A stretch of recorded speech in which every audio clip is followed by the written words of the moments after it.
Live from our 7 Tasmania studios, your nightly news with Louise Huber begins now. Glenorchy Mayor Christy Johnston has put her hand up to run as an independent in Clark in the next state election. Knocking back approaches from Labor and the Liberals, she says she'll fund the campaign herself, taking aim at the state's political donation laws. The Mayor of Glenorchy looking to take the leap into state politics. Today I'm announcing that I will be standing as an independent candidate for Clark at the next state election. With the backing of her family. Well, we're already used to sharing Mum with the community, so we look forward to that continuing, and we're right behind her. Knocking back approaches from Labor and the Liberals to go it herself. Christy says she'll fund the campaign by digging into her own savings. The community cannot be confident about who is paying who. That's why when I say to the community I'll be funding it myself, they can be confident that I'm not being bought by any corporations. No one is pulling my strings. Madeline Ogilvie is currently the only independent in the lower house, but she was elected on Labor's ticket. There hasn't been an independent elected to the House of Assembly for almost 40 years, and I'm aware of the challenge that's facing me. But again, the people of Clark are used to representing and electing independent members of Parliament, with the federal member Andrew Wilkie. Christy Johnston was elected as mayor in 2014. She says if she's unsuccessful in her bid for Parliament, she won't recontest the next local election in 2022. Glenorchy know that I'm always out there advocating on their best interests, and I'm just taking it the next step further. Derwent Valley Mayor Ben Shaw confirmed his candidacy in the Upper House election in May this week, and other mayors are speculated to be considering a move to state politics. The state election is expected to be held in March next year. Meg Sides, 7 Tasmania News.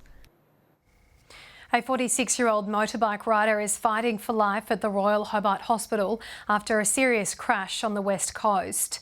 Police say the man lost control of his motorbike at Tom Creek near Zeehan at around 9 o'clock this morning. The man was flown to the Royal Hobart Hospital in a critical condition. The Zeehan Highway was closed today for around 6 hours. A wonder drug hailed as the first effective tool in fighting eczema has been added to the pharmaceutical benefits scheme. The estimated 100,000 Australians who suffer from the condition are now able to access the previously expensive drug. Eczema affected every part of Jessie Dallas's life. Just showering would be significant pain, sleeping because you're just itching all night and you're getting really hot. Caused by severe atopic dermatitis, she tried numerous creams or treatments but had no answers. It affected my day-to-day life a lot. I'd have days where I would be in so much pain that I didn't want to move or get out of bed. It was only a trial for the drug Dupixent that made a difference. It targets 2 signalling proteins that cause the inflammation. So it hasn't got rid of the eczema, but it's significantly increased my quality of life. So I don't have the itching attacks like I used to. I don't have the pain anywhere near like I used to. And compared with some of the other drugs which are not that effective and not targeted for eczema, this is a big step forward. It has been readily available worldwide for 5 years, and now here, having been listed on the Pharmaceutical Benefits Scheme. It means a drug which used to cost $22,000 a year will now be around $41 per prescription, and for concession card holders, just $6.60. For a great many of them, it'll make a huge difference to their quality of life. Their skin will get better, perhaps not completely, but be far better controlled. For Jessie, it's heartening news, knowing that other sufferers will be able to experience the same treatment she does. It's really exciting now that I can tell them that this is amazing, it's worked for me. Josh Duggan, 7 Tasmania News.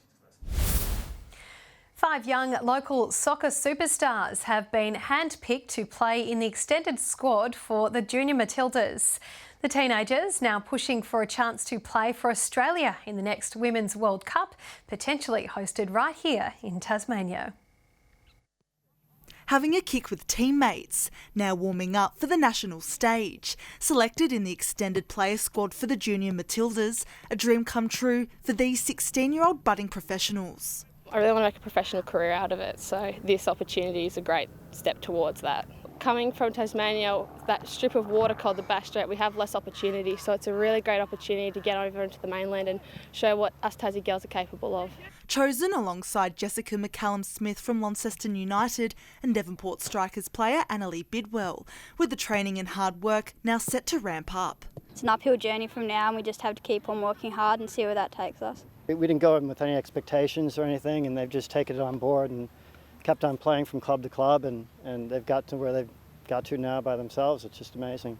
The identical twins not letting any rivalry stand in the way. Yeah, obviously there's a bit of rivalry, but it really helps having someone that we know really closely. That'll help us through the process.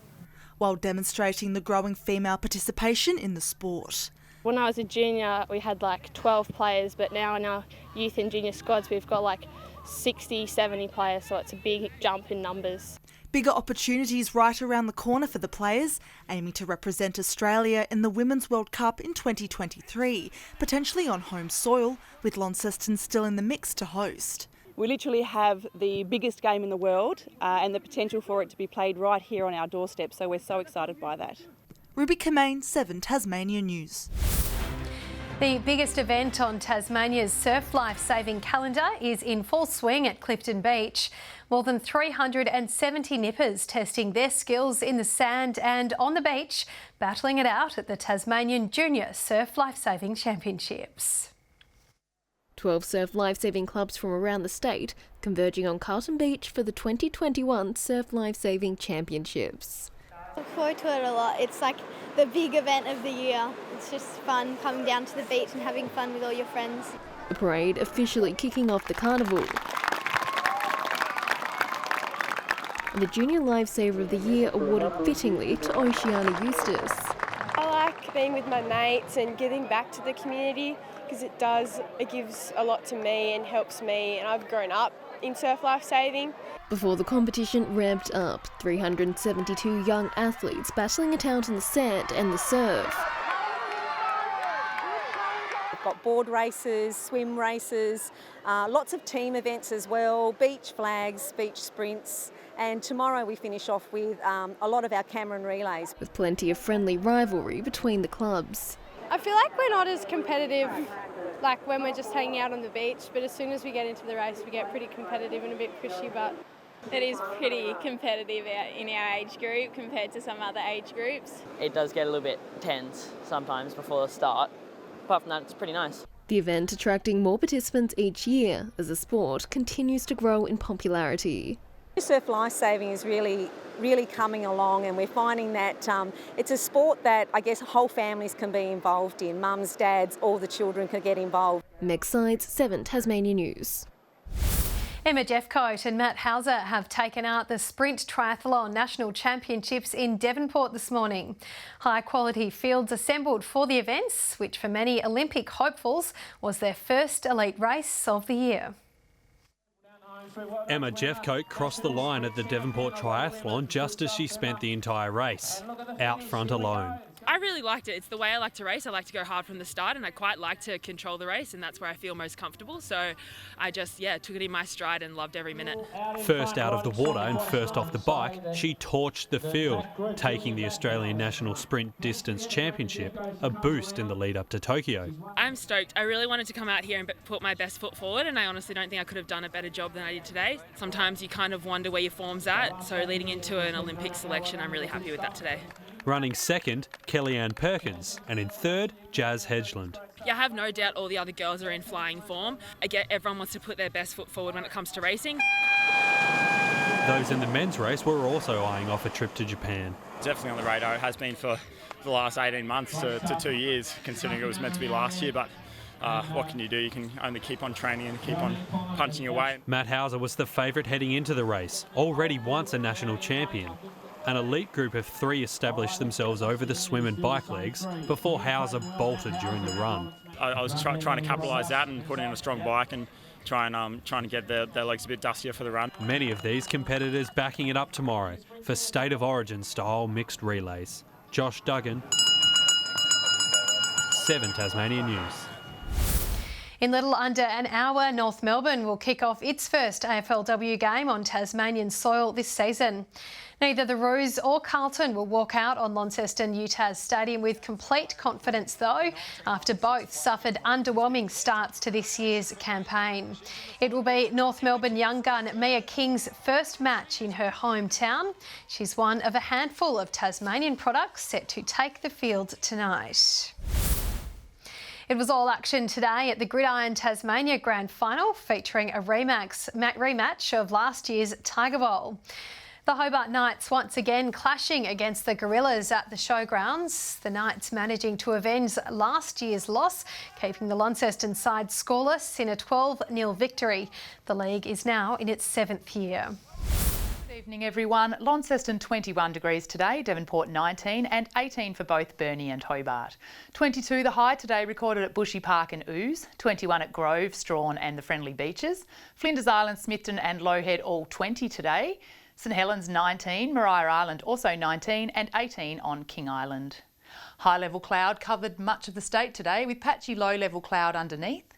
Cloudy conditions are seen about the southeast of Australia. The monsoon trough is generating cloud over the far north, while cloud is spiralling around a low off the northern Queensland coast. Tomorrow, several troughs will affect the mainland and a cold front is approaching Tasmania from the southwest during the evening. Now a look at coastal waters. Variable winds 5 to 15 knots with swells up to 4 metres.